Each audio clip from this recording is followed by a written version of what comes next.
Mesdames, Messieurs, bonjour et bienvenue sur notre chaîne YouTube. L'information vous place au sommet du monde. Alors, si vous êtes nouveau, abonnez-vous et cliquez aussi sur la cloche de notification pour ne plus rien manquer. On commence.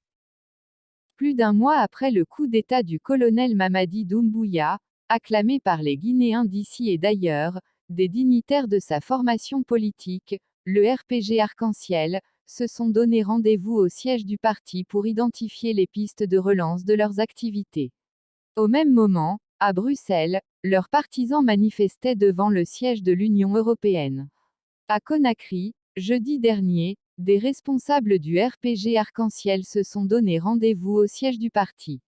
Ali Kaba, l'ancien président du groupe parlementaire de la majorité, assure que les cadres de l'ancienne formation politique au pouvoir entendent travailler d'arrache-pied pour maintenir le RPG au devant de la scène politique.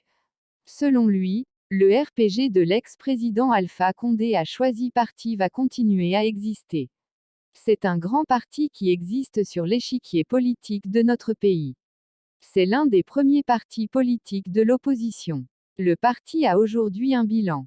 Grâce à ce bilan, nous sommes optimistes pour l'avenir du parti. Toutes les dispositions seront prises montrer à la face du monde que le RPG reste le parti majoritaire.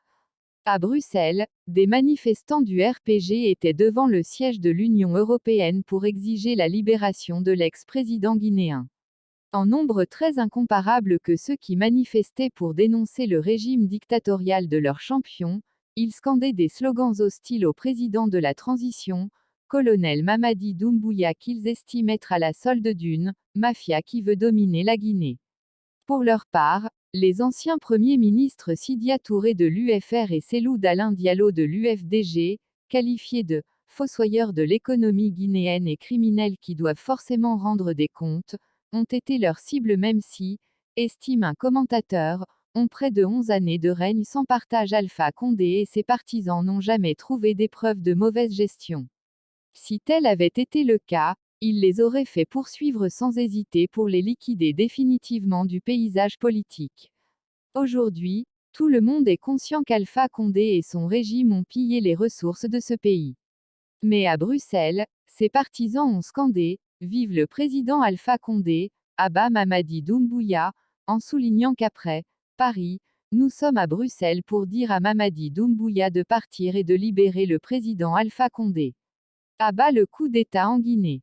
Pour un commentateur, c'est certain que ces gens du RPG de Paris et Bruxelles ne réalisent pas que la page d'Alpha Condé est définitivement tournée et que le colonel Doumbouya est solidement installé pour diriger la transition.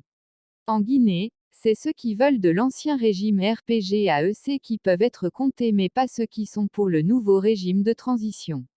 La CEDEAO a constaté la légitimité des nouvelles autorités et l'Union européenne en a fait de même.